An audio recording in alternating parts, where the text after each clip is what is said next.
Good morning, students. Today we are going to discuss about module number 2, that is line parameters. Here we are going to discuss about inductance of composite conductor lines.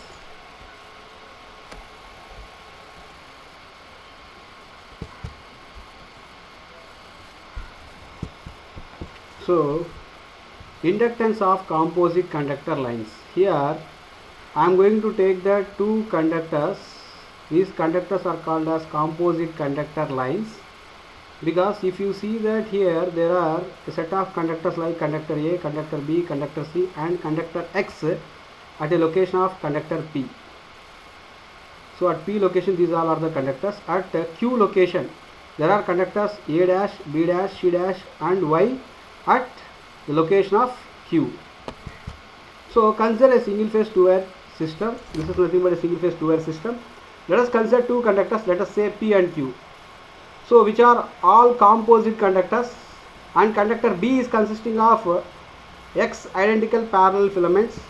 So if it consists of X identical parallel filaments, then current flowing through that X number of parallel conductors, then the current is I by X. Therefore, let us consider another conductor Q which consists of Y number of filaments. So here Y number of filaments at conductor Q. With each filament it carry a current of minus I by Y.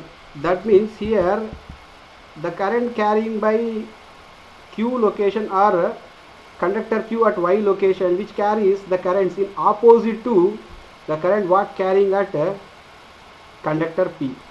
So that's what here the current can become as negative current, and it is written as minus I by Y. Therefore, the conductor Y carries a current of I amperes in the opposite direction to X. That's what it written as minus I by Y. The total flux linkages of filament due to all currents in all filaments, which is mathematically given by psi A is equal to 2 into 10 to the power of minus 7 of I by X into ln of 1 by dAA plus I by X ln of 1 by dAB plus I by X ln of 1 by dAC plus and so on I by X ln of 1 by dAY. This is nothing but conductor P set of the conductors, the Fourier transform equation, and here one more Fourier transform equation for Q set of the conductors, that is plus 2 into 10 to the power of minus 7. Here the current is negative current, that's what here we written as minus I by Y ln of 1 by dAA dash plus of minus I by Y ln of 1 by dAB dash plus of minus I by Y ln of 1 by dAC dash plus and so on plus of minus I by Y ln of 1 by dAY.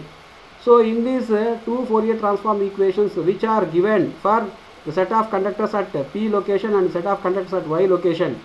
Therefore, in these two functions, here I am going to take as I by X as common, and here I am going to take as minus I by Y as common. Then the above equation can follow as like this: 2 into 10 to the power of minus 7. Here I am taken I by X. So I by X of ln 1 by dAA plus ln 1 by dAB plus ln 1 by dAC and so on and so often plus ln 1 by dAX. Similarly, here minus I by Y I am going to take it into common. The remaining this plus 2 into 10 to the power of minus 7 can become as minus 2 into 10 to the power of minus 7 I by Y ln of 1 by dAA dash plus ln 1 by dAB dash plus and so often ln 1 by dAY. So whatever we taken that I by X common here, I by Y common in these two set of Fourier transform equations, I am sending to that inside. Then the simplified form of the above two set of equations can become as 2 into 10 to the power of minus 7. Here I am placed here, the remaining 1 by X I am sent into inside. Then the remaining equation can become as ln of 1 by dAA whole to the power of 1 by X plus ln 1 by dAB whole to the power of 1 by X plus and so on ln 1 by dAX whole to the power of 1 by X. Similarly here minus 2 into 10 to the power of minus 7 I place there itself, and remaining 1 by Y sign inside. Then ln of 1 by dAA dash whole to the power of 1 by Y plus ln of 1 by dAB dash whole to the power of 1 by Y plus and so often plus ln 1 by dAY whole to the power of 1 by Y. That simplified equation here I can write as log of A minus log of B, log A by B. I will write like this. In this like that, if I write then plus 2 into 10 to the power of minus 7 I am taken commonly as common for the two set of functions. The remaining equation I can write as ln of Y into square root of dAA dash dAB dash dAY divided by capital X into square root of dAA dAB and so often dAX. So if I want to find out that inductance of conductor A, that is the inductance of element A is given by La is equal, L is equal psi by I formula. So La is equal psi A divided by I by x. So for this above equation I am going to divide it with I by x. So I will rewrite that above equation as like this. So I by x, the denominator function I can write into ulta as that here, that become as x by I.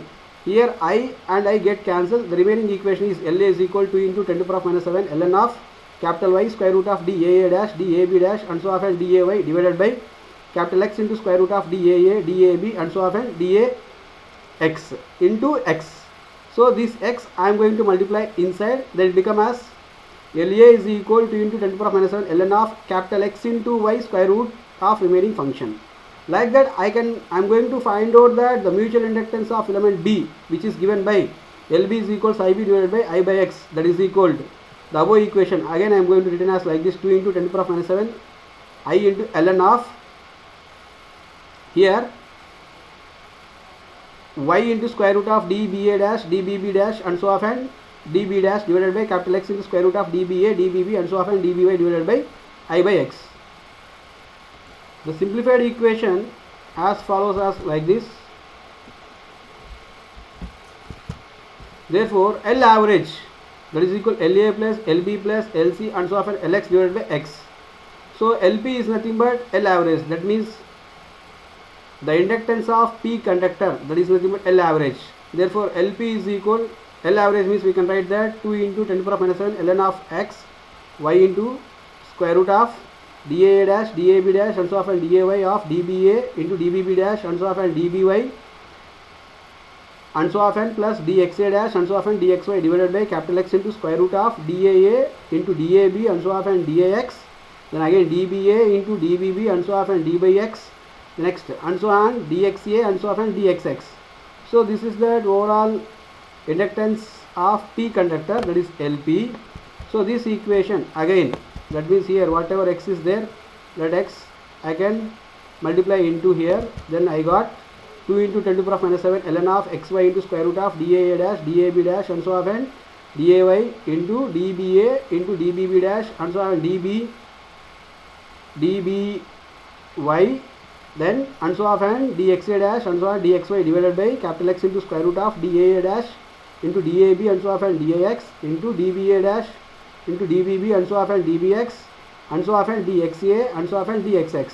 This is that overall equation for the inductance of P conductor. Therefore LP is equal, here divided by again x is there. If I am going to multiply x for this denominator function, here we got x square. Therefore LP is equal to into 10 to the power minus 7 ln of xy into square root of dAA dash into dAB dash and so often dAy into dAA into dBB dash and so often dBy and so often dXA dash and so often dXy divided by x square into square root of dAA into dAB into and so often dAX into dBA into dBB into dBX and so often dXA into and so often dXX. Therefore in the above term, in the numerator there is a term called xy. The product of xy term is followed for result of product y distance for each of x filament. Then similarly in this equation the numerator term is called as self GMD and denominator is called as mutual GMD. Because self GMD we can express as dm and mutual GMD we can express as ds. So we can replace the above equation, here we can express as dm and here we can express as ds. And also that in the denominator of the expression here there is x square, here x square, the term x square which consists of dAA, dBB and so often dCC. If we consider distance of dAA, then it is the distance of filament from itself, that means self GMD. So that radius here we can take as RA dash. This R is of a separate filament is called as self GMD of the filament. Therefore in this equation here it is called as mutual inductance divided by self inductance. Mutual inductance is represented with dm and self inductance it is represented with ds. And GMD stands on geometric mean radius. Thank you.